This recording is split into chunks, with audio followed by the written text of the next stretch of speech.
setiap anak tuh punya karakter masing-masing, betul. Jadi kita nggak boleh saklek, oh guru ini harus guru ini harus menerapkan metode ini terus ke anak ini. Nggak bisa gitu.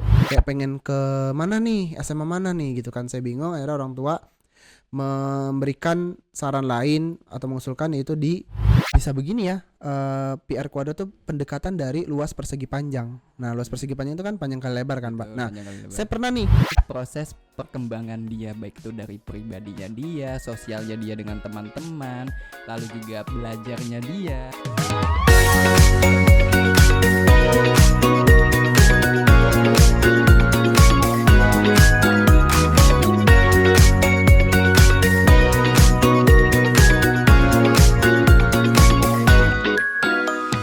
Teman-teman ST People, kembali lagi di podcast Stellar Media. Di sini saya Pak Bayu selaku host, dan pada kesempatan hari ini kita akan mengobrol-ngobrol santai nih terkait dunia anak-anak sekolah, terutama untuk anak SMA, generasi Z atau Gen Z, tapi dari sudut pandang yang berbeda.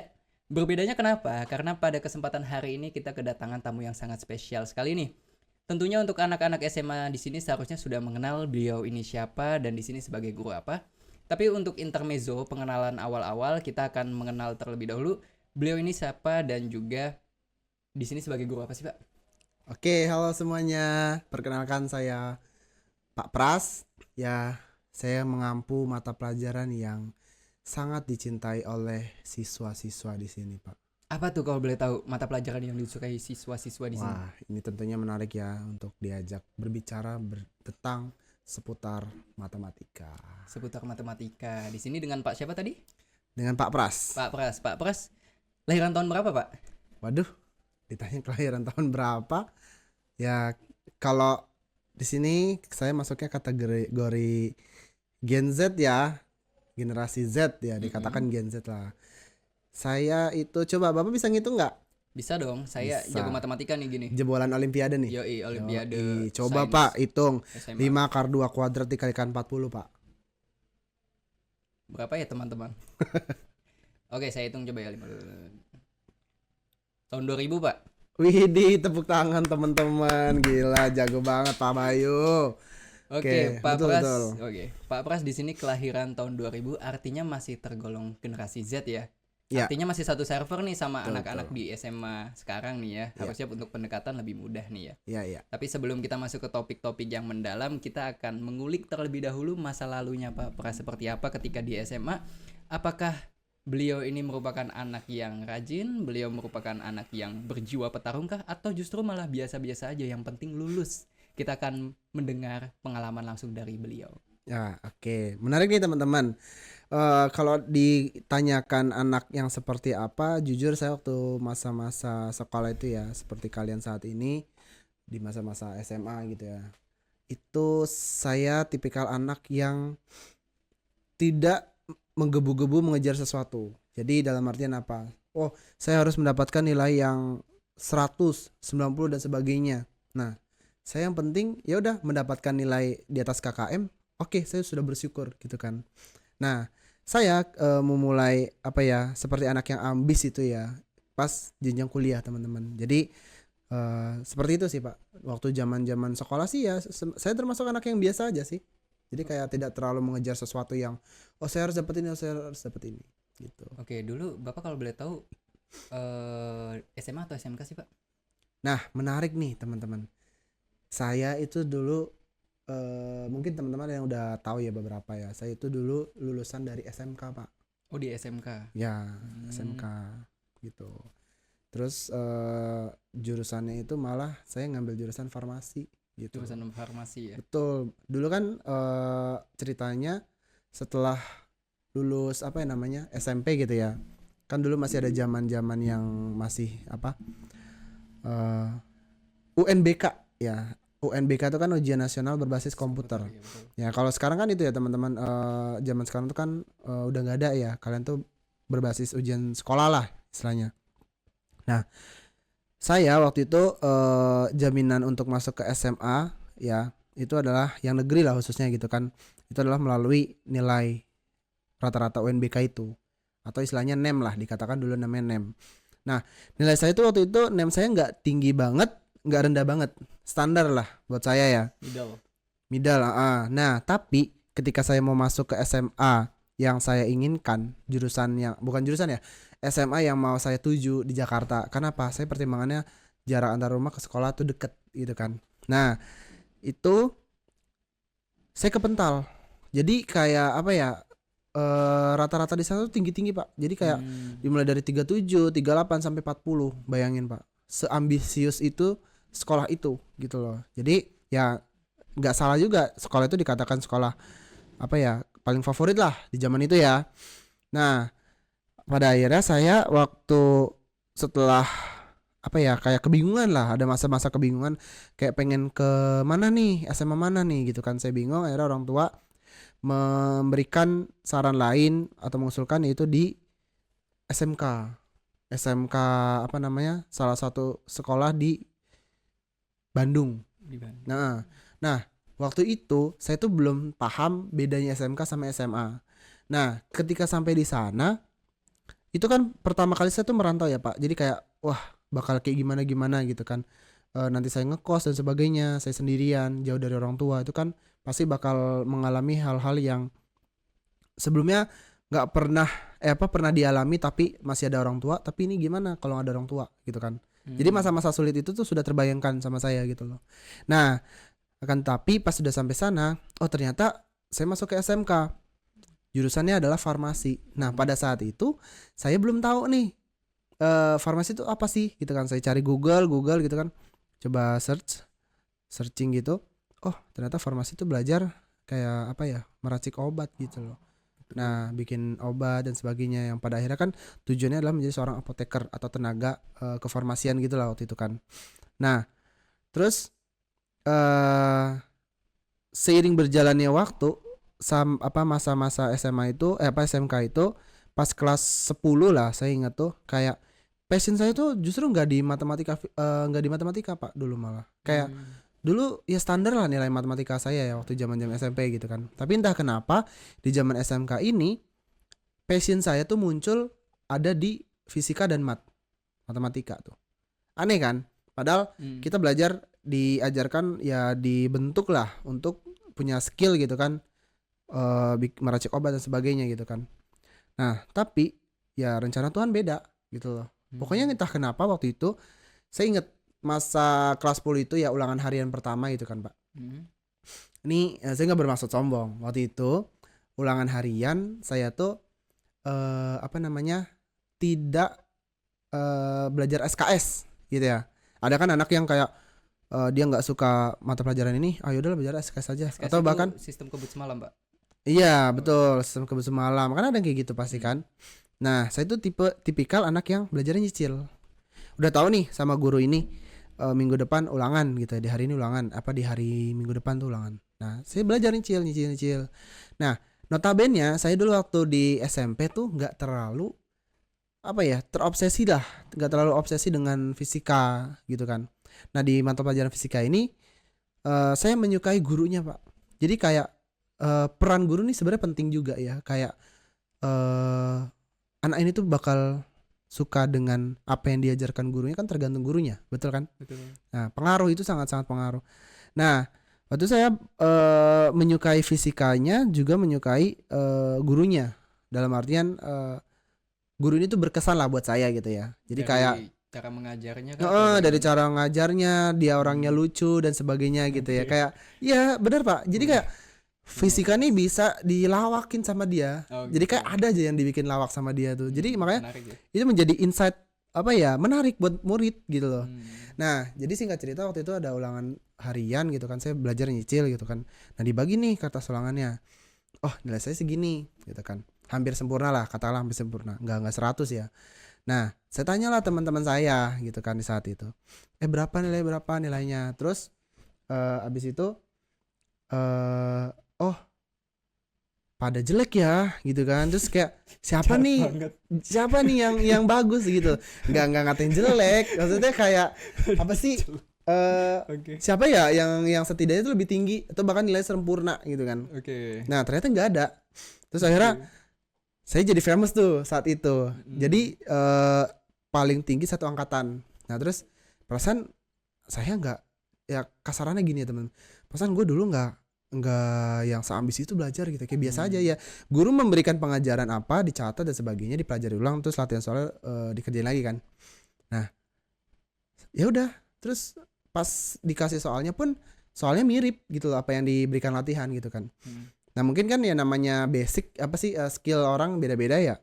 Nah saat itu ya udah tuh jadi famous kan satu angkatan ya gitu, nggak bermaksud sombong tapi kan ya Sombong nyatanya gitu. Sombong. Terus habis itu matematika pun sama Oke. ya, Matematika. dulu waktu zaman SMP bisa gitu loh, kayak basic-basic bisa, tapi kan saya nggak sepinter dulu teman saya pas SMP yang wah ada teman saya tuh menurut saya tuh dia jenius lah ya Pak, kayak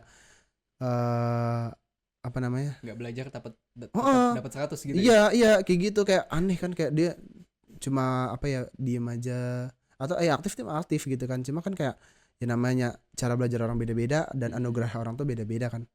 Nah terus habis itu dari situlah singkat cerita saya lulus gitu kan. Ya udahlah, ternyata passion saya di MIPA ya, katakanlah di fisika matematika. Saya mencarilah mengejar di mau ke PTN nih tadinya, mau ke salah satu atau salah dua lah PTN negeri gitu, apa ya PTN negeri ya. Nah kampus negeri gitu kan. Nah terus habis itu PTN menggunakan SNBP atau SNBT dulu Pak? kalau dulu istilahnya SBMPTN Pak. Kalau iya, sekarang kan oke, SNBT ya. Iya betul. Nah dulu tuh istilahnya nggak tahu lah, setiap tahun tuh pasti beda-beda. Nah Iya, betul. zaman saya tuh Basis SBMPTN, seleksi bersama masuk perguruan tinggi negeri. Nah itu ya bisa hafal. Nah terus habis itu saya ikut ujiannya, ya udah saya udah fokus tuh, kayak yaudahlah setelah lulus sekolah saya nekat Pak. Jadi kayak apa ya, keluar dari zona nyaman gitu ya, yang basicnya skillnya padahal adalah farmasi, tapi waktu itu saat itu saya nggak begitu apa ya berminat lah pada farmasi ya. Nah ini juga teman-teman saran juga nih, bukan berarti menakuti teman-teman yang mau masuk farmasi ya, tapi kan namanya passionnya orang tuh beda-beda. Nah waktu itu passion saya tuh nggak di situ teman-teman. Jadi bagi teman-teman yang mau masuk farmasi nanti pas mau kuliah daftar jurusan farmasi gitu ya, dimanapun kalian berada, farmasi tuh sangat erat atau kental dengan kimia, ilmu kimia ya. nah betul, jadi fisika juga main, matematika juga main, tapi yang paling kental tuh di kimianya gitu loh. Jadi ya itu teman-teman harus apa ya mulai memperdalam lah ilmu kimianya, jadi kayak sering-sering banyak latihan soal aja terus dan sebagainya. Nah itu berguna kok, sangat berguna di kimia apa di farmasi lah gitu, karena kan obat-obatan ya Pak gitu loh, itu kan berkaitan dengan kimia banget gitu. Oke, baik, berarti saya coba rangkum ya, artinya Bapak itu ketika masuk SMK dahulu pun juga itu pun dikarenakan persaingan yang cukup sengit ya ketika di Jakarta, sehingga Bapak sendiri itu merantau di salah satu kota yaitu Bandung dan bersekolah di sana di jenjang SMK dan mengambil jurusan farmasi. Akan tetapi farmasi ternyata bukan menjadi passionnya Bapak nih. Passionnya Bapak di fisika dan matematika. Ya betul. Tapi Nah Pak, dulu tuh pernah ngebayangin gak sih kalau misalnya Bapak tuh mau jadi guru? nah di sini teman-teman lanjutannya ya. Jadi sebelum saya mau masuk ke seperti sekarang ya, sebelum saya yang seperti sekarang ini, jujur teman-teman saya tuh nggak ada apa ya niat lah ke arah pendidikan, guru utamanya ya. Padahal dulu waktu zaman SMP SMA tuh saya sering banget diminta guru matematika gitu lah katakan, jadi tutor sebaya gitu loh. Jadi bantu teman ngajar yang kurang yang kurang bisa gitu loh di materi tertentu gitu kan. Nah, jadi basic ngajar itu sudah terlatih dari zaman ya sekolah itu, tapi mendidiknya enggak, ya kan? Beda kan? Kan guru itu kan apa? Mengajar dan mendidik kan, digugu dan ditiru gitu kan. Nah saat itu ya saya nggak tahu basicnya mendidik itu gimana dan seputar mendidik itu bagaimana. Kan saya berpikir saya belum jadi orang tua ya kan, belum ada ilmunya ya, jadi kan belum punya anak, belum bisa mendidik, nggak harus seperti itu gitu loh ya kan. Oke, tapi kalau dari background keluarga apakah ada yang jadi pendidik Pak? nggak ada. Nah Nggak justru ada. itu kan. Nah ini kan berkaitan yang tadi cerita saya tadi. Setelah awal itu kan saya mau ke PTN tuh Pak, mau milih jurusan yang terapan, entah itu fisika terapan atau fisika murni atau matematika terapan atau matematika murni kan. Nah itu saya kepental semua di SBMPTN itu. Saya udah 2 kali Pak ngikut Pak. Gitu. Hmm. Tapi ya namanya rezeki Tuhan dan kapasitas otak saya gitu ya. Apa namanya? Tidak se apa ya namanya? Seberuntung orang-orang yang apa ya? Sesuai dengan usaha kerasnya gitu loh. Jadi dalam artian ya mungkin saya belum diterima di negeri ya karena Tuhan pengennya ke jalan ini gitu loh. Kita bukan berarti teman-teman apa yang belum kalian capai itu ya kalian nggak perlu kecewa gitu loh. Jangan kecewa. Tapi Hmm. apa? Tapi Tuhan punya rencana lain gitu loh. Ya inilah seperti inilah saya. Dulu saya nggak ada kepikiran jadi guru kok Pak. Kalau ditanyakan kebayang nggak jadi guru? Enggak, jujur enggak. Karena waktu masa-masa kuliah aja tuh saya masih takut jujur Pak. Karena apa ya? Dibandingkan dengan teman-teman saya waktu kuliah itu mereka dari SMA semua yang notabene ilmu matematika lebih lebih dalam dong ketimbang anak-anak SMK. Karena SMK Betul. tuh contoh lah Pak. Kayak ya entah Bapak tahu apa enggak, zaman SMK saya tuh misalkan tentang limit trigonometri atau turunan trigonometri itu di SMK nggak belajar, di SMA belajar gitu loh. Hmm. Nah makanya apa yang di anak di SMA dapatkan di SMK tuh nggak ada. Nah makanya dari situ saya belajar sendiri ketika mau mengejar PTN itu gitu loh. Nah setelah apa ya sama nih kehabisan akal mau kuliah di mana, saya jadi punya prinsip Pak. Itu membuat pikiran saya terbuka. Kenapa? Karena yang penting apa? Yang penting saya belajar sesuai passion saya. Tapi terserah belajarnya di mana aja. Dalam artian gini tanda kutip. Oh, di kampus swasta ini ada pendidikan FISMAT misalkan, fisika matematika. Ya udah, saya daftar di situ. Hmm. Jadi nggak harus saya harus ke UGM, saya harus ke ITB, saya harus ke UI. Enggak, saya nggak ngejar kampusnya, justru saya ngejar Jurusan di jurusannya. dalamnya. Betul, Oke. karena itu yang membuat kita nyaman, Pak. Hmm. Gitu. Itu yang membuat kita nyaman. Nah, pada akhirnya saya mencari-cari apa ya, kampus swasta gitu ya yang ada di Jogja dan itu katanya juga terkenal di sana. Nah, Jogja kan terkenalnya kota pendidikan kan, Betul. karena banyak kampus di sana kan. Ya. Nah, dari situ saya coba daftar sembari menunggu hasil pengumuman PTN yang kedua, tahun kedua. Saya kan lulus tahun 2019 ya Pak. Nah 2020 saya coba ujian lagi. Ujian lagi. Nah berbarengan dengan itu juga ada pendaftaran di salah satu kampus di Jogja swasta ya. Nah dari situ saya daftar keduanya. Udah selesai ujian terus saya daftar yang di swasta juga kan gitu. Dengan jurusan PEVIS atau PEMAT karena waktu itu dikasih opsi 3 pilihan tuh Pak. Nah ternyata setelah saya dapat pengumuman yang negeri nggak terima lagi, akhirnya saya menunggu pengumuman yang di swasta ini. Oh saya keterimanya di PEMAT pendidikan matematika. Ya udah saya terima gitu. Nah akhirnya saat itu saya ada rasa takut ada Pak karena ya itu bersaing dengan teman-teman yang notabene mereka anak SMA semua. Kayaknya SMA semua deh Pak seingat saya waktu itu ya. SMK saya waktu itu. Seingat saya loh ya. Tapi saya lupa. Nah, jadi kayak wah, ini saya harus bersaing dengan anak-anak yang mereka udah pernah dapatin semua dibandingkan dengan saya, beda gitu. Tapi saya belajar waktu apa ya istilahnya ada jeda nih mau masuk kuliah tuh saya belajar gitu. Ya materi-materi SMA ya yang saya nggak pernah dapatkan di SMK. Jadi gitu. Tapi dari situ ya buktinya apa? Lulus juga kan? Gitu. Kalau kita mau jalani dengan apa ya? Dengan itikat baik, dengan disiplin, dengan serius, ya bersyukur Tuhan pasti akan punya jalan sendiri gitu loh. Oke. Artinya Pak Pras ini nggak pernah ngebayangin ya kalau misalnya pada akhirnya menjadi guru. Bahkan mungkin kaget ya ketika Iya, pada akhirnya iya, menjadi guru gitu. iya. Karena memang tadi Pak Pras bilangnya basicnya bukan mendidik juga. Mungkin ya bisa gitu cuma tapi nggak terlalu bisa banget gitu kan ya Pak. Lalu juga dari background keluarga yang bukan termasuk tenaga pendidik juga gitu, jadinya nggak ada role model lah Nah, ibaratnya ya itu seperti juga itu. Pak, bener, nggak ada role model. Saya kayak harus bercontoh ke siapa nih? Ada Mm-mm. saudara saya itu guru Pak, dia tapi apa ya, dia jauh lah gitu kan. Saya juga nggak enak lah nanya-nanya terus gitu kan. Jadi kayak sosok menjadi apa ya, motivasi saya tuh ya nggak ada. Guru saya sendiri Hmm. ya, apa namanya, ya Yesus sendiri gitu loh. Kan Yesus itu kan guru Oke, juga kan, oke, oke, betul. gitu. Nah, jadi kayak apa sih namanya, saya nggak tahu harus bagaimana saat itu. Setelah bahkan tempat pekerjaan saya pertama tuh ya di sini Pak, langsung di Hmm. Sang Timur Di Sang setelah Timur lulus ya. Oke. gitu. Oke, baik, Pak. Gimana sih feel-nya Bapak ya ketika pertama kali mengajar sebagai seorang guru yang notabene passion Bapak bukan di sini nih?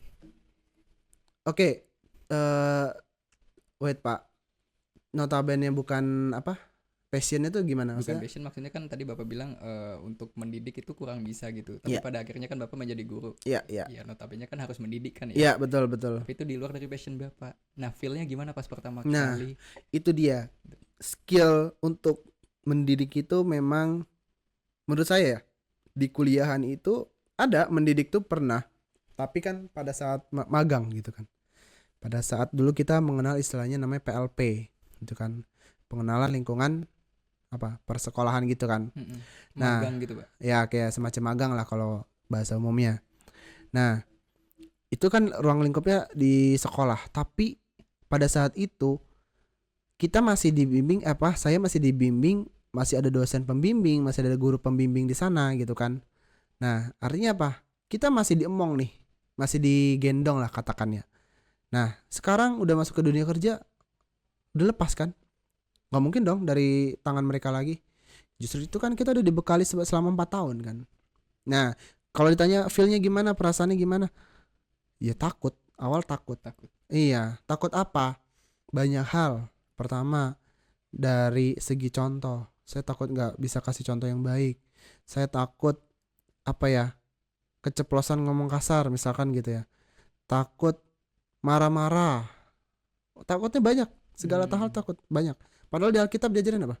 Jangan takut gitu kan. Gitu. Nah, Oke. terus tapi dengan berjalannya waktu, seiring berjalannya waktu, ya puji Tuhan saya bisa melewati itu semua gitu. Apalagi ya Pak, waktu awal masuk sini kan saya syoknya adalah saya itu datang dengan menggantikan guru cuti melahirkan ya. Jadi notabene apa? Saya belum ada persiapan apapun. Saya kan masuk kan di tengah semester nih, setelah ujian tengah semester. Nah, itu nggak ada persiapan apa-apa. Saya harus ngajar apa? Jadi tuh ya sama guru yang cuti melahirkan ini eh, dikasih bekal memang, kayak dikasih arahan tetap. Cuma kan apa ya, masih panik gitu loh. Apalagi pas beliau udah cuti gitu ya, udah masa-masa ya dia belum udah nggak masuk gitu kan. Ya saya sendiri gitu loh. Ya tetap ada guru senior yang masih bisa diajak apa ya, konsultasi dan sebagainya. Tapi kan prakteknya kan saya masuk sendiri ke kelas itu kan Hmm. gitu. Nah jadinya kayak wah ini anak ini gimana ya karakternya, gimana ya terkait IQ-nya dan sebagainya gitu kan. Nah takut kayak saya tuh, yang saya takuti ketika masuk kelas itu adalah malah gurunya yang jadi di judge gitu, dalam artian ini guru bisa ngajar nggak sih, ini guru Hmm. gimana sih gitu kan. Nah apalagi guru baru gitu kan, yang notabene ya saya nggak beda jauh dengan umur mereka, paling cuma beda berapa tahun sih, 7-8 tahun doang gitu loh. Nah dari situ eh ya berdoa, ya saya bisa berharap apa, berdoa Pak, cuma bisa Hmm. berdoa, terus minta saran dari guru-guru lain yang senior, lebih senior gitu kan. Ya memang di sini nggak ada senioritas apapun ya, tapi kan mereka yang lebih, saya ganti, saya ralat kata-katanya, yang lebih berpengalaman gitu ya. Kalau senior Hmm. apa, seolah-olah kayak negatif gitu, ya lebih berpengalaman gitu loh. Oke, artinya Bapak sebagai guru muda ya, yang di saat waktu itu ya guru baru Mm, gitu, mm. banyak sekali tantangan ya yang Oh dihadapi. banyak Apalagi banget, juga banyak banget. ini bukan merupakan passionnya Bapak gitu, tentunya ya Bapak ya pasti sekali dua kali mengalami kesulitan ya ketika mendidik seorang anak itu seperti apa. 10 kali bahkan Pak 10 saya. kali justru malahan gitu. Oke. 10 kuadrat kali bahkan ada Tapi ya. oke, menurut Bapak sendiri tuh ada nggak sih yang membedakan antara anak-anak Gen Z ya ketika Bapak waktu duduk di bangku SMK dahulu Iya, iya. dengan anak-anak SMA yang sekarang yang termasuk Gen Z juga gitu. Yang membedakan anak-anak SMK dulu dengan SMA, Ketika Bapak duduk di bangku SMK dulu. beda seragam sih, Pak. Oh iya, itu Iya. jelas beda seragam gitu. Nah, Mungkin SMK dengan dari SMA. ini deh segi karakter gitu, ambisnya seperti apa anak-anak dulu dengan yang sekarang, apakah ada yang membedakan atau dari karakter lainnya seperti apa? Kalau karakter sih saya yakin ya, Pak, setiap tahun itu bahkan setiap penerimaan siswa baru gitu ya, itu selalu berbeda. Jadi kalau dikatakan dari zaman saya waktu masih murid dan dibandingkan dengan yang sekarang itu menurut saya ya sama aja dalam artian ya karakter akan selalu berbeda-beda gitu dengan ciri khasnya mereka. Karena kan ya dari orang tua yang berbeda-beda kan Betul, dari latar gitu. belakang yang berbeda. Nah, yang menjadi ciri khas buat saya mungkin ya teman-teman. Mungkin bagi teman-teman guru yang lain di luar sana juga merasakan ya kayak apa ya? Dari segi ini keaktifan kalau buat saya ya, guru matematika sebagai guru matematika gitu ya. Dulu waktu matematika di zaman saya tuh gurunya menyenangkan. Gurunya ganteng Pak dulu Pak saya. Jadi kayak kadang-kadang tuh murid-murid cewek malah siswi ya itu murid cewek itu malah lebih tertarik ke gurunya Lebih bukan mengagumi gurunya ya daripada betul materinya betul ya, ketimbang materinya. Mereka seneng karena guru. karena gurunya masuk Nah, itu privilege. dia menjadi faktor utama juga ya Pak. Jadi kayak apalagi saya ya ketika masuk sini, wah gimana ya cara ngajar matematika supaya menyenangkan Mm-mm. untuk mereka bisa menerima materinya gitu loh. Apalagi kayak contoh role model saya Jerome Pauline gitu loh. Hmm. Nah, tapi sebelum ke sana ya tadi ya Pak, apa sih terkait Itu yang membedakan kira-kira. membedakan itu ya dari segi keaktifan sih, karena dulu waktu mata pelajaran matematika itu di zaman saya ya anak-anaknya ada yang aktif tapi belum semua. Tapi kalau di sini saya membedakannya adalah apa? Ya puji syukurnya saya masuk ke sini itu anak-anak ini aktif banget Pak, Aktif luar banget. biasa aktif. Dalam artian bukan aktif yang ya pecicilan ada gitu ya yang kayak nakal dalam artian apa sih ngobrol soalnya ya ada, cuma aktifnya ya mereka mengejar poin. Kan saya di kelas saya itu kan ada sistem poin ya, poin keaktifan gitu ya. Kayak kalau saya berikan soal, siapa yang mau maju, siapa habis itu apa saya kasih soal dulu tampilin soal atau saya kasih LKPD ya mereka kerjain ntar maju misalkan gitu ya. Mm-mm. Oh itu sebelum saya bagiin aja mereka udah pak Oh wah. gitu, jadinya rebutan gitu ya, Jadi kan saya rebutan bingung poin. ya, Iya. bingung Pak. Dari situ kan kayak Mm-mm. gimana ya cara mereka merasa adil Iya. apa tapi nggak dilupakan, ngerti Mm. nggak? Nah Mm. adilnya di sini ya udah pada akhirnya saya pakai sistem apa ya daftar poin tuh. Saya kan ada daftar poin kan Pak. Jadi kayak oh siapa nih yang poinnya udah 2, oh siapa nih poinnya belum ada atau bahkan cuma 1 misalkan gitu kan. Atau mungkin bisa menggunakan spin wheel gitu ya, Pak? Nah itu saya memanfaatkan Iya, itu juga teknologi yang bisa. ada gitu betul. Ya saya pakai spin wheel nanti oh yang dapat namanya siapa ya itu dia yang maju. Karena Gantian gitu. karena ada loh Pak kayak gini. Saya mikir saya juga berposisi dulu sebagai siswa ya, murid ya. Kayak apa ya? Punya jawaban sendiri tapi dia takut untuk maju. Hmm. Nah, saya tuh bisa melihat beberapa siswa lah yang sudah saya ampu di sini gitu kan. Dia tuh sebenarnya bisa ya kan. Cuma dia takut untuk maju atau buat speak up lah. Itu ada loh. Nah, tapi ketika saya nunjuk si anak ini nih, coba tes dia sebenarnya dia bisa nggak sih? Dia tuh diem banget di kelas. Cuma pengen ngetes aja, bisa nggak? Ternyata pas disuruh maju ngerjain soal, bisa Bisa dong, juga ya. bisa. Nah itu kadang Hmm. menjadi apa ya? Saya seneng banget malah kayak mereka tuh aktifnya beda dari yang lain menurut saya ya Pak. Karena mereka aktifnya ya dalam artian segi akademiknya gitu. Ya kalau dari yang ada yang nggak aktif ya ada, tentu ada ya. Kita nggak bisa pungkiri itu gitu. Itu sih. Oke, berarti kalau menurut persepsinya Pak Pras ya yang membedakan anak Gen Z di zaman dahulu ya ketika Pak Pras masih duduk di bangku SMK dengan anak-anak di generasi sekarang ya di SMA ya mungkin bisa dilihat dari keaktifannya ya. Ya. Mungkin dulu aktif juga Pak, walau hanya sebagian mungkin ya. Nah, berbanding terbalik dengan di era saat ini yang rata-rata anak-anaknya itu justru lebih aktif lagi nih, lebih terbuka, bahkan ada yang sampai rebutan nilai juga tadi kan ya. Poin ya. Iya, rebutan poin gitu kan ya. Ada. Tapi ya di satu sisi ya kita tidak bisa membandingkan satu sama lain karena ya beda generasi ya beda tantangan juga ya Pak gitu. Betul, betul. Orang saya pernah aja kok Pak kasih soal, misalkan nih, satu kelas ini ada 30, katakanlah 30 ya. Terus saya kasih 30 soal, masing-masing orang kan pasti dapat dong. Betul. Oh, itu papan tulis penuh, Pak. Penuh dengan rumus, dengan tulisan mereka yang acak-adul ya gitu kan. Oh gitu. Ya, maksudnya ya saya seneng mereka tuh berarti bisa dong. Antusias gitu ya. Antusias berarti kan. Antusias. Antusias. Nah, tapi pas ketika ujian nggak tahu kenapa ya masih aja jeblok Pak. Nggak tahu itu nggak. Feelnya beda ya. Kalau ujian Tekanannya mungkin beda. feelnya beda kali Atau ya. jangan-jangan Anda buat soalnya beda nih. Ya beda sih pasti ya. Karena kan Ya lebih Biasa- sulit lagi gitu biasanya biasanya. matematika gitu ya. Apa materinya X, latihan soalnya Y, enggak Ujiannya. kejauhan. Misalkan materinya A, Hmm. latihan soalnya B, ujiannya Z misalnya gitu. Ujiannya kejauhan ya. Jauhan. Itu kan buat ngelatih ini Pak, apa ya?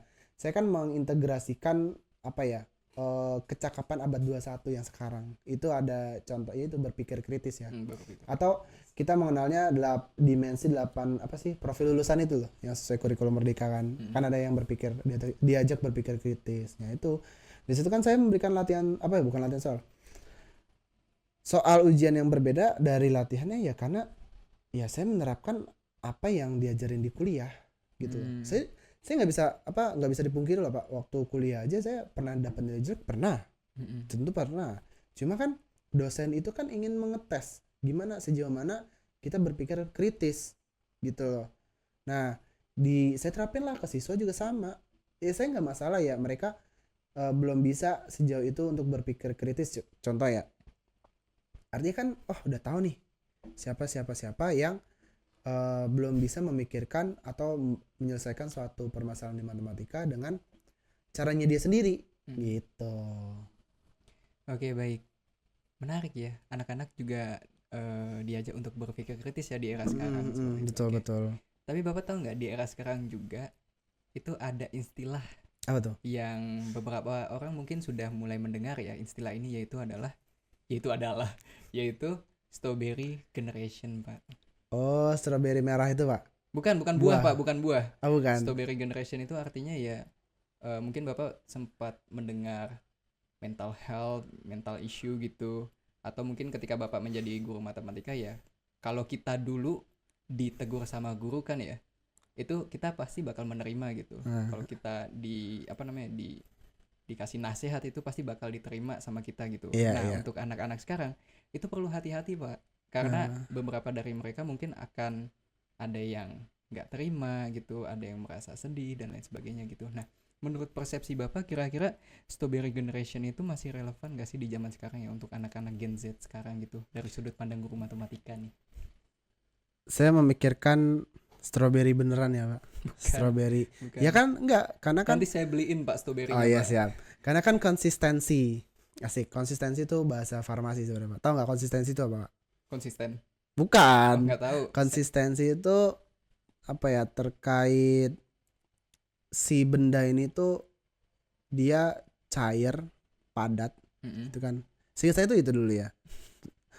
Ralat ya Pak Jo. Nah, itu apa ya? Ya strawberry itu kan lembek kan. Lunak gitu loh. Makanya kita mudah untuk memakan kan. Ibarat ya dia nggak ada biji-bijian ya kan. Gitu loh. Langsung dimakan hap gitu kan. Oke. Lalu ditangkap gitu kan. Nah, Bapaknya. nah terus apa namanya? Ya saya memikirkan seperti itu. Nah, terus saya kalau di relevan ini apa namanya? Di siswa yang relevan saat ini menurut saya relevan Pak. Kenapa? Karena saya nggak melihat di sekolah ini ya, saya melihat dari berbagai cerita, dari berbagai berita gitu kan. Itu ya banyak siswa yang dibentak dikit, maaf ya, lapor polisi atau bahkan dilempar sesuatu yang nggak keras gitu. Ya lapor polisi, lapor orang tua, bahkan ya orang tuanya dulu zaman saya diomelin atau dibentak guru, orang tua bentak lagi. Nggak ada sejarahnya orang tua zaman, ya nggak tahu ya, itu yang saya alami sih Pak waktu itu. Karena waktu itu benar-benar saya ngalamin, pernah kok Pak apa ya, perihal kuku doang deh, kuku kotor gitu kan. Pakai penggaris gitu ya, Pak. Wah, boro-boro penggaris, Pak. Apa ya, balok kayak gini lah, kayak balok gini, balok kayu. Kan kalau situ tahu kayak papan nama guru gitu ya. Iya. Yang ada, pernah nonton drakor nggak? Nah pokoknya ada papan nama gitu. Ya tapi ini kayu. Oh, kayu. Ini bukan akrilik lagi. Oh, kayu. Iya kayunya kayak gini, kayak kayu jati gitu. Terus diapain tuh? Balok, tahu balok kan? Tapi ini Tahu. bentuknya prisma. Dia segitiga gitu kan, yang memanjang. Dan di situ ada tulisan nama gurunya. Nah itu apa, siswa yang pokoknya tuh waktu itu ada rutinitas gitu kan, kayak kegiatan rutinitas. Dia wali kelas, kebetulan dia wali kelas. Maju, kukunya yang panjang atau yang kotor digeplak. Itu saya masih zaman SD Pak. SD. Bayangin, SD masih kelas berapa ya dulu ya? 5 apa ya? Ya 5. Nah itu dikeplak-keplak gitu kan. Balok, bayangin Pak, penggaris masih mending deh. Balok, buset dah, itu merah semua. Dan kita murid-murid tuh ya nerima semua ya. Nggak ada satupun yang lapor orang tua, lapor polisi. Nggak ada sejarahnya gitu dulu Pak. Nah makanya kalau ditanya sekarang relevan ya menurut saya sangat relevan ya, karena ya nggak tahu mereka dididik di rumah bagaimana. Kita kan ya sebagai orang tua di sekolah itu kan ya memang mendidik, tapi kan juga orang tua juga punya peran penting toh. Kalau emang anaknya salah ya jangan dibela gitu loh. Ya anaknya salah ya didisiplinkan lah. Betul. Ya bukan berarti dia harus dibentak atau dipukul lagi ya. Itu kan cara orang tua kan beda-beda gitu kan. Nah tapi kalau guru misalkan zaman sekarang lah, dipukul, diapain, ada yang berita dilapor polisi, guru itu dipenjara dan sebagainya. Loh, di mana martabat guru Pak gitu? Iya. Nggak ada kan. Jadi kayak gitu malah istilahnya seolah-olah menghina guru kayak gitu loh. Dan apa ya, jadi dari sini tuh malah guru takut membuat stigma yang wah saya nggak mau mukul dia lagi deh, saya nggak mau bentak dia lagi deh, nanti dia sakit hati lapor orang tua, lapor polisi. Jadi dari situ ya gimana caranya, ya esensi sekolah deh Pak, esensi sekolah ada apa, murid dititipkan atau disekolahkan di suatu sekolah itu kan esensinya kan apa, membentuk karakter kan, disiplin, kemudian apa namanya, on time gitu ya. Disiplin banyak ya, disiplin waktu, disiplin ngumpulin tugas dan sebagainya gitu kan. Nah terus ya gimana kalau masih kayak gitu esensi sekolahnya nggak ada, jadinya ya udah ke sekolah hanya belajar, apa yang dapat apa, guru hanya sekedar memberikan materi, padahal apa, anak dititipkan ke sekolah ya buat itu, selain belajar materi ya karakter juga dibentuk. Betul sih. Itu yang susah zaman sekarang itu loh Pak. Oke, artinya untuk strawberry generation itu ya menurut persepsi guru matematika ya masih relevan ya untuk Masih. di zaman sekarang gitu. Karena mengingat ya kita ya di zaman dulu juga ketika kita dibentak guru, kita diomelin guru, kita dinasehati guru, ya itu mungkin salah satu bentuk kasih sayang mereka kepada kita Betul. Karena ya balik lagi, yang dibentuk ini bukan hanya nilai saja yang harus tinggi, tapi dari karakter juga harus dibentuk. Good point gitu. Pak, betul. Gitu. Jadi kan mungkin ya, mau dilanjut Pak? Sorry ya, jadi kan pengetahuan tuh ya apa nih ya, nggak hanya yang utama tuh nggak hanya akademik kan. Ya oke lah nanti akademik pas mereka kuliah ya, karena kan nanti pas masa-masa kuliah kan dosen ya nggak tahu ya kalau kampus-kampus lain ya Pak, yang saya rasakan dulu waktu masa-masa kuliah ya mendidik, justru ya di pendidikan ya, jurusan pendidikan tuh kan diajarin untuk mendidik. Kita dididik sama dosen kagak ada gitu loh ya, kita diajarin untuk mendidik anak gitu kan. Gimana caranya gitu loh.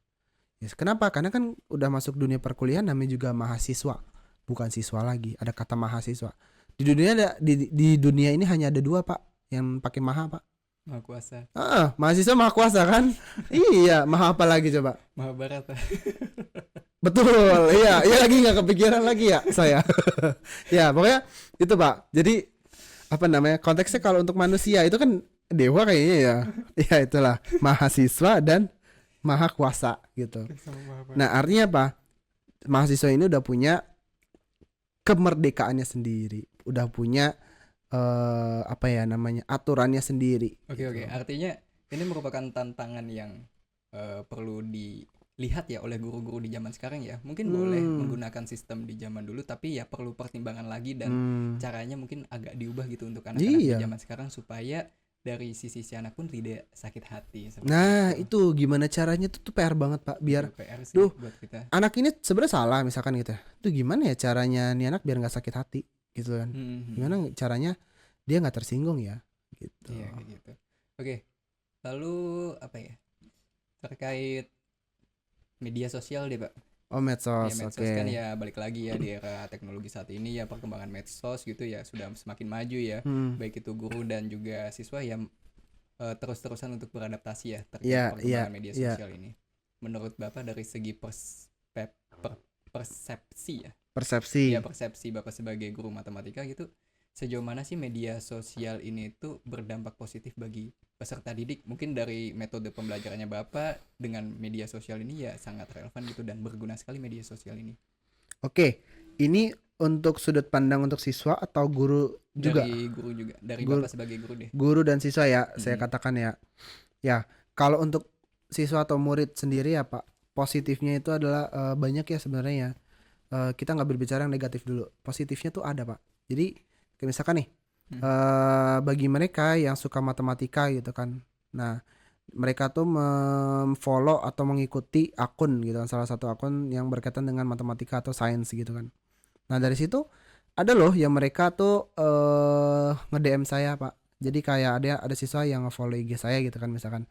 Nah, mereka nge-DM saya terkait video matematika gitu ya. Nah, Mm-mm. itu menarik loh. Mereka kok bisa ya nemuin itu ya? Gitu loh. Jadi Mm. kayak visualisasinya itu mereka dapat, pemaknaannya dapat. Apalagi sekarang kurikulum Merdeka yang sekarang kan lagi apa ya, pendekatan yang di apa ya, ibarat di push gitu ya. Mm. Itu kan deep learning kan, Pak, pembelajaran mendalam itu kan. Nah, itu dari situ ya mereka nggak harus mendapatkan pembelajaran mendalam di sekolah juga Mm. doang ya. Ya mereka dari rumah juga dapat kok. Ya, benar. Ya, artinya dari dalam hal ini ya medsos ya. Media sosial itu mereka dapat akun gitu kan, video di akun itu, ya mereka belajar juga tuh. Ya, positif lainnya kalau itu untuk siswa. Tapi kalau untuk guru ya, khususnya saya misalkan gitu. Oh, saya pernah menemukan salah satu akun matematika gitu kan, memberikan visualisasi kenapa, tahu luas lingkaran nggak, Pak? Tahu Apa tuh? PR kuadrat. Nah, Betul, oh, betul. pinter dong teman-teman. Emang Bapak satu ini nggak hanya BK doang Ya, ya. saya kan dulu kan lulusan sains, Pak. Jebolan SMA. itu ya, jebolan Olimpiade ya. Olimpiade BK gitu kan. Nah, Masih ingat tuh. itu apa namanya? Mendapatkan visualisasi terkait PR kuadrat. Hmm. Kalau mencari luas persegi panjang, kan panjang kali lebar. Ya. Ada nih tergambarkan ya. Hmm. Nah, tapi PR kuadrat tuh gimana? Kan Hmm. lingkaran Iya. ya. Lingkaran. Ini adanya limas ya. Nah, lingkaran gitu kan. Analoginya pi dari mana? Hmm. Pi itu kan, nilai pi itu berapa, Pak? 22/7 atau 3,14. Nah, itu yang jadi miskonsepsi. Malah di sini Oh, salah, salah. Pak. Salah. Kok Salah. Karena itu dua hal yang berbeda, Pak. Nilai pi itu nggak sama dengan 22/7 atau 3,14 itu. Beda. Karena itu hanya pendekatan, Pak. Simbol pendekatan tuh kan kayak ular tuh, kayak cacing ya. Hmm. Cacing tapi dua pendekatan kan. Enggak ekuivalen. Dia nggak equal to. Dia nggak equal to itu sama dengan kan. Kayak Nah, mungkin yang paham ya. ya, jadi ya itu analoginya, visualnya PR kuadrat dari mana? Kenapa ada kuadrat? Kenapa ada pi? Kalau R itu kan apa? Jari-jari lingkaran kan, Pak? Jelas, Hmm. memang setiap lingkaran itu punya jari-jari yang panjangnya sama kan? Betul. R-nya ada memang, jari-jarinya ada, tapi pi-nya, nilai pi itu kan 3,14 sekian. Iya. Bahkan sampai sekarang tuh nilai pi itu nggak akan Belum ada ditemukan. habisnya. Oke. Nggak akan ada habisnya, Pak. Hmm. Apa namanya? Itu pi-nya dari mana, kuadratnya dari mana. Nah, akhirnya saya menemukan salah satu video di medsos gitu kan. Oh, ternyata visual apa namanya? PR kuadrat tuh gini ya. Dia pendekatannya menggunakan persegi panjang. Nah, itu baru saya dapat tuh maknanya dari mana. Nah akhirnya saya tunjukin tuh di kelas juga, saya pernah nunjukin kok. Kebetulan waktu itu materinya lagi tentang lingkaran ya. Jadi mereka mungkin ada beberapa teman yang udah tahu gitu ya. Anak-anak yang beberapa udah tahu, oh pi r kuadrat tuh dari sini. Itu kalau pendekatan secara geometri pak. Ada juga kok yang pi r kuadrat pendekatan secara kalkulus atau integral turunan tuh. Kan kalian dari IPA kan. Nah itu ada pendekatan apa, penurunan rumus pi r kuadrat menggunakan integral atau apa turunan, saya lupa. Nah itu ada kok tuh. Yang tadi kan yang apa, persegi panjang kan secara geometrinya. Nah ada yang secara kalkulus ada kok. Nah dari situ itu sangat-sangat apa ya, berguna buat saya. Jadi kak saya dapat info apa dan oh kebetulan lagi belajar ini nih, ya saya langsung kasih tahu juga dong ke siswa dong. Nah itu positif untuk guru gitu. Berarti untuk media sosial ini ya menurut persepsi Bapak ya positif bagi Bapaknya Diminum sendiri. ya Pak? Boleh silakan. Kita santai kok Pak, di sini bukan seminar kesehatan ya. Oke, mungkin untuk manfaat ya bisa ke gurunya juga dapat, ke murid-muridnya juga dapat gitu ya Pak, untuk positifnya gitu. Karena saya juga melihat nih ya, kan saya suka nonton YouTube juga nih ya, channel Asik. matematika gitu, walau Asik. udah nggak paham gitu ya. Apa Saya Jarum sebut, Polin? iya, saya sebut salah satu channel ya Jero Polim gitu ya. Mungkin itu bisa menjadi role model anak-anak saat ini ya. Iya. Dengan dia yang masih muda, lalu salah. juga channelnya yang unik ya, ada battle matematika dan lain sebagainya gitu. Itu juga menarik sih gitu, menjadi motivasi dia untuk belajar gitu, motivasi anak-anak untuk belajar gitu. Makanya boleh nih Pak battle matematika di sini Pak. Sama murid ya, saya kayaknya udah Oh nggak iya, bisa iya, spoiler aja buat nih. Iya boleh sih. battle matematika antara siswa ya. The next episode. Asik. Oke gitu. Kalau untuk dari negatifnya ya menyesuaikan dengan penggunanya sih, menyesuaikan dengan anak-anak, dia mau menggunakan media sosial itu untuk apa. Negatifnya juga tentunya ada Banyak gitu. malahan gitu. Pak. Gitu. Iya. Oke, untuk sesi selanjutnya nih kita akan coba santai-santai terlebih dahulu. Kita akan sebentar kok saya duduk sih sampai kayak gini sih. Oke, kita akan coba santai-santai dulu dengan segmen yang ringan ya, yaitu adalah segmen mitos atau fakta. Mifa, oke. Mitos fakta ya, ini juga beberapa pertanyaan saya ambil dari ST People ya yang sudah mengirimkan kepada saya. Asik. Kita mulai saja ya dari yang pertama. Ya. Mitos atau fakta? Anak SMA sekarang lebih butuh didengerin daripada dinasehatin. Fakta. Fakta Pak? Ya. Oke, alasannya kenapa tuh Pak? Ya karena apa ya? Kalau dulu zaman saya sekolah pun masih yang seperti itu sih Pak. Kayak saya pengen nih didengarkan oleh guru. Apalagi guru itu bisa mendengarkan dengan baik. Ya siswa untuk yang zaman sekarang sama aja. Gitu kan. Lebih pengen didengar, betul. Fakta. Fakta ya, oke. Mungkin mau bertanya balik ke saya Pak. Soalnya saya kan juga guru BK Oh nih. iya. Ya POV dari orang BK nih apa nih ya. Oke. Pengen banget ditanya teman-teman. Oke. Tadi pertanyaannya adalah anak SMA sekarang lebih butuh didengerin daripada dinasehatin. Jawabannya adalah betul, saya sesuai dengan apa yang menjadi jawaban Pak Pras ya, di sini fakta gitu. Kenapa? Karena pada dasarnya anak ketika dihadapkan oleh sebuah masalah, sebenarnya dia itu punya solusi atas masalah yang dia alami. Hanya saja dia tidak ada tempat untuk dia itu bercerita atau curhat. Kenapa? Karena beberapa dari mereka sudah berpikir bahwa ketika dia bercerita dia akan dijudgment, dia akan dihina, dia akan diremehkan permasalahannya seolah permasalahannya itu kecil. Dia tidak menginginkan itu, dia tidak menginginkan solusi, dia hanya ingin untuk didengarkan terlebih dahulu masalahnya dia itu apa. Seperti itu. Jadi untuk pertanyaannya ini jawabannya adalah fakta, teman-teman semuanya ya, ST People gitu. Mungkin ada jawab mitos kali ya. Oke, Mitos nggak hanya tentang hantu-hantuan ya. Oh iya, mitos fakta bukan soal hantu-hantuan saja. Yang kedua nih Pak, Apa tuh? guru Gen Z itu lebih sering jadi tempat curhat dulu baru jadi guru. Nangkep nggak Pak pertanyaannya? Jadi Bapak kan guru matematika, bukan gitu, bukan nangkep nyamuk Pak. Enggak. Bapak kan guru matematika nih ya. Maksudnya adalah anak-anak itu lebih suka untuk menjadikan Bapak sebagai tempat curhatnya, baru menjadikan Bapak sebagai guru matematika kayak gitu. Paham. Ya kalau saya sih mungkin ya fakta ya. Jadi karena ya pernah ada beberapa siswa yang dia tuh pengen curhat gitu ya, tapi kayak apa nggak berani ke guru ini misalkan. Nah akhirnya dia bercerita dengan saya gitu kan. Nah tapi bukan di jam kelas gitu loh, pasti selalu di luar jam kelas gitu kan, entah itu pulang atau jam istirahat gitu kan. Mereka punya problem apa, mereka cerita gitu. Akhirnya ya karena dia deket dengan saya, akhirnya dia cerita gitu kan. Ya Hmm. gitu. Oke, mungkin ya untuk pertanyaan ini bisa dibilang fakta ya bisa gitu, tapi di luar dari jam kelas gitu ya Pak. Kalau bapak, oh jelas lah, kalau Oh, bapak kalau kan saya BK mah ya sudah jelas, udah makanan mau sehari-harinya jadi ya. guru diajak curhat bisa, diajak bimbingan klasikal di kelas juga bisa gitu ya. Guru BK serba bisa.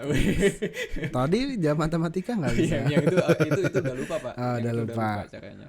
Oke, berarti fakta ya Ya, untuk iya. pertanyaan tersebut. Ya balik lagi ketika di kelas ya profesional lah sebagai seorang guru itu seperti apa kayak gitu. Mm-mm. Itu ya. Pertanyaan terakhir nih Pak. Ya, apa tuh? Kalau kita jadi anak SMA di zaman sekarang nih, Ya, belum tentu kita sekuat mereka. ya. Mitos fakta? Belum tentu sekuat mereka. Hmm. Fakta juga ini mah Pak kayaknya Pak. Semuanya fakta ya? Ya semuanya. Rata-rata fakta semua, oke. Gimana nih si Bapak? Tapi alasannya gimana Pak? Hah? Alasannya? Kalau apa tadi? Lupa saya. Kalau kita jadi anak SMA di zaman sekarang, belum tentu kita Oh ya, sekuat belum mereka. tentu sekuat mereka. Ya, kenapa? Karena tiap zaman itu kan berbeda-beda. Jadi artinya kalau saya ibarat saya masih siswa zaman ini ya. Nah, belum tentu saya kuat karena apa? Ya itu banyak, mungkin ya semakin berjalannya waktu tuh tekanan tuh kan selalu ada gitu loh. Di zaman waktu itu saya kuat karena apa? Ya karena teman-teman saya. Dalam artian gini, bukan saya dibully atau sebagainya ya, bukan, tapi lebih ke yang mereka juga merasakan mereka kuat kok, kok saya harus lemah. Nah, Hmm. kalau di zaman sekarang belum tentu kuat, kenapa? Karena ya belum tentu mereka juga kuat menerima apa ya, dalam artian tanda kutip kekerasan yang apa sih, kayak itu mental itu Hmm. ya kan, entah dia dibentak guru, entah dia dimarahin guru, akhirnya ujung-ujungnya dia nangis. Kalau dia ngeliat dia nangis seperti itu kan, loh saya juga jadi ikut lemah dong. Hmm. Jadi kan nggak ada apa ya, ikut memotivasinya. Jadi buat oh dia nangis, gue ikut nangis aja kali ya, gitu. Oke, oke. Seolah-olah seperti itu. Oh, iya, oke. Nah kalau menurut Kalau dari saya sendiri benar ya. Ini merupakan pertanyaan yang jawabannya juga fakta ya teman-teman. Kenapa? Karena memang ya balik yang tadi, setiap generasi itu punya tantangannya sendiri. Mungkin dari segi anak-anak di zaman sekarang belum tentu bisa beradaptasi di zaman kita. Termasuk kita juga belum tentu bisa beradaptasi di zaman anak-anak yang sekarang. Kenapa? Karena saya yang dulu tergolong anak SMA yang santai ya Pak, dengan melihat anak-anak sekarang yang tuntutan dari orang tuanya banyak, tuntutan tugas dan lain sebagainya, belum kepanitiaan, belum wah semuanya ya, curhat-curhat yang datang kepada saya. Iya, iya. Tentunya kalau misalnya saya melihat mereka, saya rasa saya mungkin bisa survive tapi nggak sebisa mereka kayak gitu. Itu karena memang perbedaan zaman kita sudah ya nggak cukup jauh, tapi ya sudah terlihat lah ada perbedaan. Iya, iya, betul, betul. Oke, mungkin ini kan sudah selesai nih Pak untuk sesi apa Tanya tadi jawab. mitos dan fakta, karena hanya 3 saja di sini. Mungkin untuk di next episode boleh mengirim lagi ya yang lebih Iya, banyak lagi sesi apa supaya sekarang nih, bisa Pak? jadi 1 jam. Nah, 1 jam. Gitu. Oke, sebagai penutup Doa bersama. enggak doa bersama Oh, Pak. nggak ada bersama.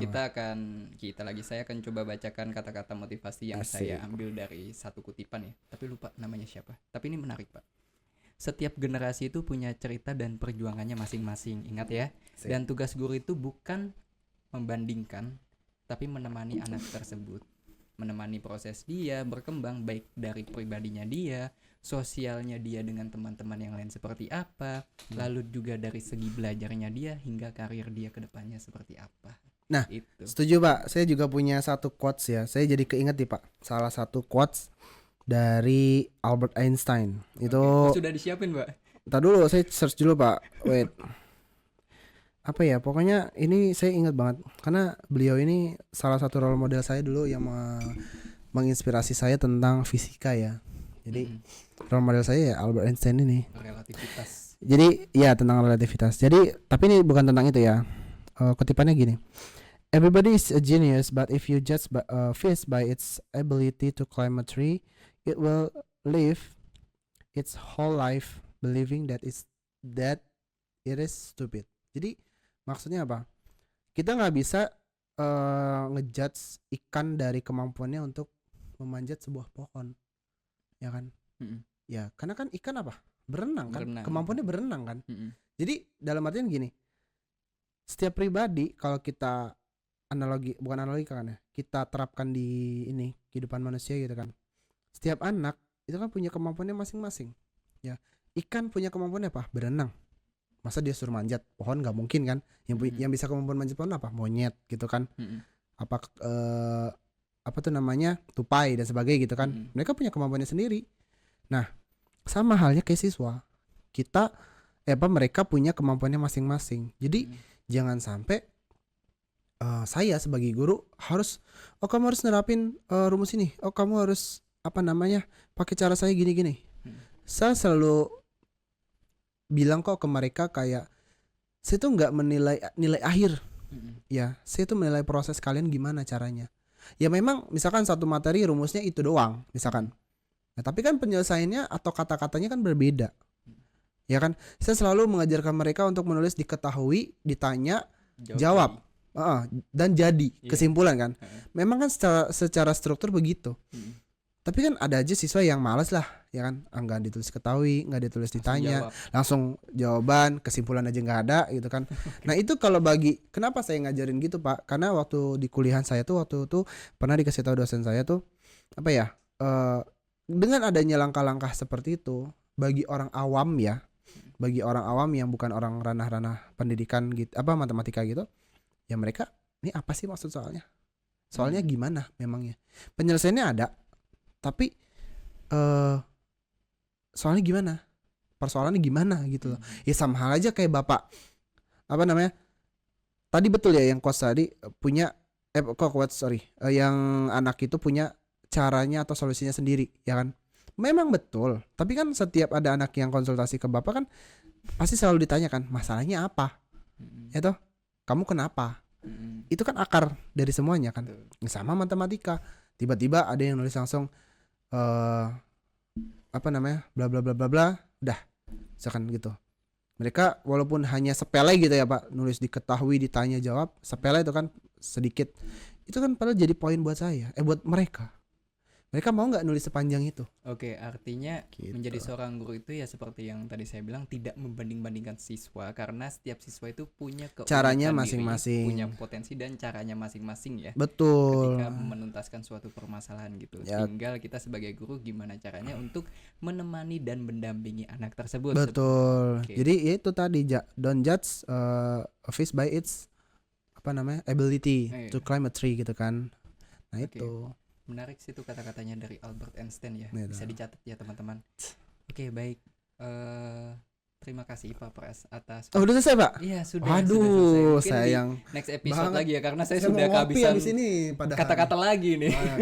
Sudah kehabisan kata-kata. Ya, sebagai penghujung acara saya juga terima kasih kepada penonton di sini ya, terutama ST People yang lagi nonton di rumah, yang lagi dalam perjalanan ataupun yang lagi mengerjakan tugas di rumah. Semoga tetap diberikan kesehatan selalu ya. Mengingat cuaca di Jakarta yang saat ini masih banjir Pak. Oh iya. Kayak gitu. Dan untuk di next episode-nya saya akan coba untuk mengundang guru lain, tapi dari zaman atau dari era yang berbeda. Mungkin dari era milenial atau era baby blues. Bukan, baby boomers ya. Baby boomers ya, baby blues. Bukan, baby boomers ya. Mungkin kita bisa melihat sudut pandang beliau, sudut pandang mereka, atau cara pandang atau persepsi mereka ya terkait pendidikan di eranya mereka dengan pendidikan di zaman sekarang itu seperti apa, anak-anaknya juga seperti apa.